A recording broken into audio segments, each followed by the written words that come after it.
Hello everyone and welcome back to Coach Craig's Sports. Today is Sunday, January 2nd, and this is the NBA DFS video for today.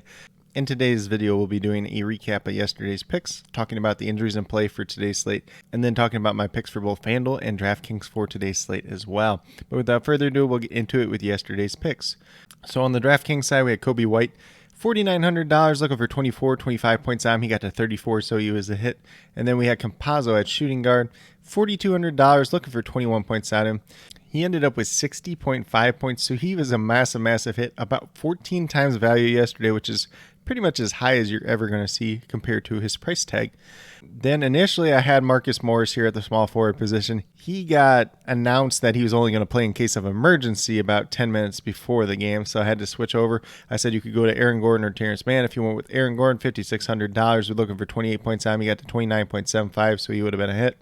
And then Terrence Mann was $5,300, looking for 27 points on him. He got to 25.75. He was a miss technically, but still a guy that wouldn't hurt you too bad overall yesterday. Then a power forward had Serge Ibaka, $3,300, looking for 17 points out of him. He got to 15, so he was a miss. Only played 22 minutes and was 2 for 7 shooting from the field. Then last but not least, we had Daniel Gafford, $5,600, looking for 28 points out of him. He got to 33, so he was a hit as well. So if you went with the Aaron Gordon pivot, you were 4 out of 5 on the DraftKings side. Pretty solid day overall, especially with that Campazzo pick. Then on the FanDuel side, we had Reggie Jackson, $6,000, looking for 30 points out of him. He got to 30.1, so he was a hit. Then we had Will Barton, $5,800, looking for 29 points out of him. He got to 35, so he was also a hit. Kyle Kuzma, another solid game once again, $6,500. We were looking for 33 points out of him. He got to 50.9, so he was a hit. And then Serge Ibaka once again, $4,000, looking for 20 points out of him. He got to 15.3, so he was a miss once again. And then Daniel Gafford once again, $5,900, looking for 30 points out of him. He got to 34.6, so he was a hit again. So 4 for 5 on both sides. The only miss really yesterday was that Serge Ibaka miss overall. But with that being said, we'll get moved over into the injuries and play for today's slate. So we do have the one early game. That's the 3:30 game, and that's between the Knicks and the Raptors. So the Knicks are without Daniel House, Nerlens Noel, Julius Randle, Mitchell Robinson, Derrick Rose, Wayne Selden, Jericho Sims, and Kemba Walker. And then Evan Fournier is also listed as questionable to play, so we'll see if he plays or not. Obviously, lineup is looking a little bit different here. If you're playing this game, if you're playing the single game slate or all day slate, there could be some value on this Knicks team overall. Then on the Raptors side, Goran Dragic and David Johnson are both out. Scottie Barnes looking like he's probable to play. Otherwise, this Raptors team is all the way back to being healthy. Then we move over to the main slate. We'll start off with the 6 o'clock games. So we got the Orlando Magic, who are without Cole Anthony, Michael Carter-Williams, Markelle Fultz, Gravett, Jonathan Isaac, Robin Lopez, Etuan Moore, Chuma Okeke, and Jalen Suggs. And then Mo Bamba and Michael Mulder are both questionable to play. Mulder did get put on the COVID list, I believe, 2 games ago? So kind of quick for him to be back, but we'll see if he's back today or not. Mo Bamba, obviously, if he's back, he's probably going to be in that starting lineup once again. But still could be a little bit of value on this Magic team overall. I know most of these guys have been out for a while, so the prices have started to creep up overall. Then on the Boston Celtics side, they are without Enes Freedom and Aaron Nesmith. And then we have Robert Williams and Jason Tatum, both questionable to play. Robert Williams dealing with a toe injury. Jason Tatum coming back from the COVID list. Then Dennis Schroeder's listed as game time decision. We'll see if he's back today or not. He'd been kind of dealing with that illness prior to going on the COVID list, so he's been not quite himself for a little while at this point in time. Then we move over to the Pacers, who are without Malcolm Brogdon, Chris Duarte, Isaiah Jackson, Jeremy Lamb, Keelan Martin, TJ McConnell, and TJ Warren once again. So this is the exact same that we saw from them the last time out. There could be some value here. If Washington ends up in that starting lineup once again, he could be a pretty good value overall. I believe he played 30 minutes the last time out. Then on Cavaliers side, we're there without Darius Garland, Chetty Osman, and Rajon Rondo, who they recently traded for. And then Dylan Windler is questionable to play. So looking like Pangos probably taking over that point guard role once again. They did sign Brandon Goodwin. He actually played rather well off the bench last game, so he definitely could be in play as well today. Then we move down to the Miami Heat, who obviously have been missing a lot of guys here overall. We got Bam Adebayo, Cheatham, Marcus Garrett, Udonis Haslem, Markieff Morris, KZ Okpala, Victor Oladipo, Duncan Robinson, Max Strus, PJ Tucker, and Gabe Vincent all out once again. Dedmon has a small chance of playing today, but he's kind of been dealing with a knee injury anyways. I don't expect him back today either way, though. So pretty good value on the Heat side once again. Mainly the 5 guys that are probably going to end up starting. Some of those guys did get priced up just a little bit as well, though. Then on the Kings side of the ball, Richaun Holmes is out in this game, and then Terrence Davis is questionable to play. He did miss yesterday's game. Moving down to the Dallas Mavericks, they're getting a little bit healthier now. They are still without Trey Burke, Willie Cauley-Stein, Brandon Knight, Boban, Ja'Cory McLaughlin, and then Isaiah Thomas. And then Kristaps Porzingis is doubtful to play. Frank Ntilikina is questionable. He did miss the last time out. But they do get Luka Doncic back today. They do get Tim Hardaway, and they do get Maxi Kleber. So a little bit more firepower there today overall, even if they are missing Kristaps Porzingis in this game. Then on the Oklahoma City Thunder side, where they are without Darius Bazley, Shai Gilgeous-Alexander, and Jerome Robinson-Earl once again. Trey Mann, Kredic, and Lou Dort are all listed as game time decisions. We'll see if they end up playing today or not.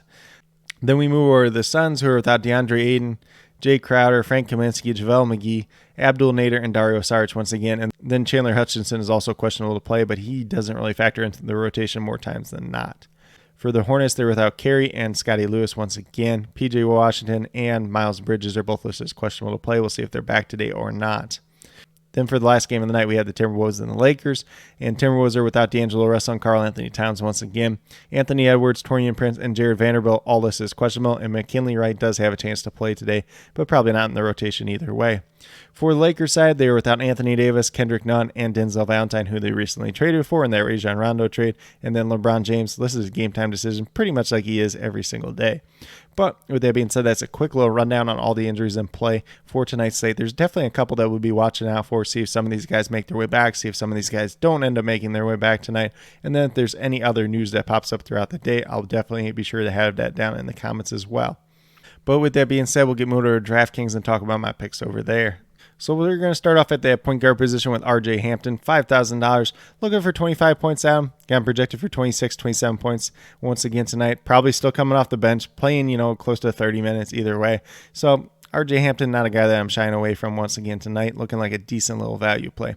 Shooting guard, we're going to go with Ty Jerome, $4,200, looking for 21 points out. I have him projected for 22 points tonight. Once again, there is no Shai Gilgeous-Alexander. They do get Josh Giddey back, so he might run that point guard role. Maybe Ty Jerome slips into that starting lineup too.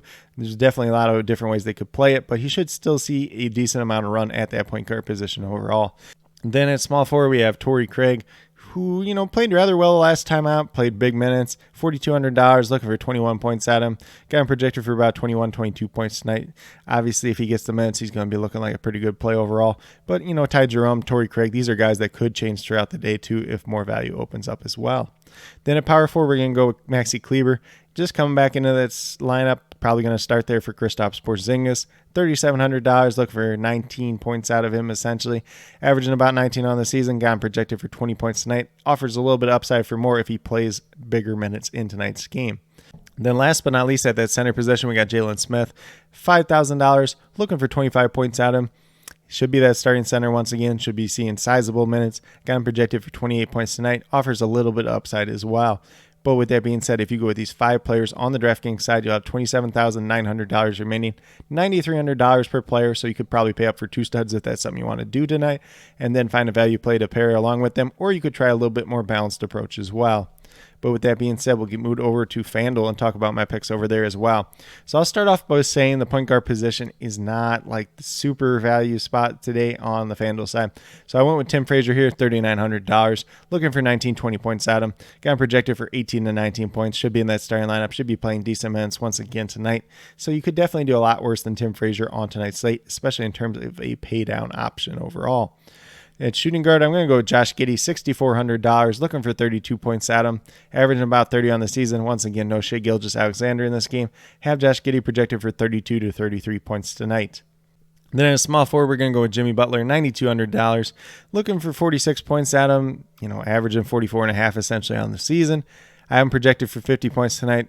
He's going to be out there playing big minutes, having a ton of usage, really trying to carry this team once again. So Jimmy Butler, definitely a guy I want to have on the FanDuel side for sure, and probably on both sides overall tonight. Then at power forward, going with Al Horford, $6,800, looking for 34 points at him, averaging about 33 on the season. Got him projected for 35 points tonight. There is a chance that Robert Williams does not play with his toe injury. Probably helps out Al Horford just a little bit overall as well. Then last but not least, we're going to Jalen Smith once again, $5,300 on the FanDuel side, so a little bit pricier on the FanDuel side, looking for 26, 27 points at him. I still have him projected for 28 points on the FanDuel side as well. Definitely offers a little bit of upside for more if he's out there and if he's playing well overall. But with that being said, if you go with these 5 players on the FanDuel side, you have $28,400 remaining, $7,100 per player. So you can probably plug in one pay-up option after that and then find some values to go along with it, or take a little bit more balanced approach, which has done rather well on the FanDuel side so far this season. But with that being said, these are my picks for both FanDuel and DraftKings for today, January 2nd. As always, if you guys have any questions related to NBA DFS, be sure to leave them down in the comments below and I'll get back to you as quickly as possible. Also, be sure to let me know your favorite play, whether it's on FanDuel or DraftKings. And then, as always, I'll be listing all the injury updates, COVID news, and starting lineups down in the comments throughout the day. So definitely be sure you're checking that out, as well as that updated core about 20 to 30 minutes prior to lock as well. But with that being said, if you are new to my channel, please consider subscribing. Definitely would appreciate it. It helps to build the community that we're trying to build here at Coach Craig Sports, which is one that's truly for you, the viewers, helping you with your DFS, whether it's NBA or NFL, helping you with your fantasy football teams. And then with that being said, if you are a new or current subscriber who's yet to do so, also hit that notification bell down below. It's going to let you know every single time I post up a new video. And like I've been saying, I post up daily NBA DFS videos just like this. But with that being said, that's all I have for today's video. Hopefully you all enjoyed. And then last but not least, special little shout out to each and every one of you watching today's video. I truly do appreciate you taking the time out of your day to watch this video. It definitely means a lot to me, and I hope each and every one of you has a great rest of your day.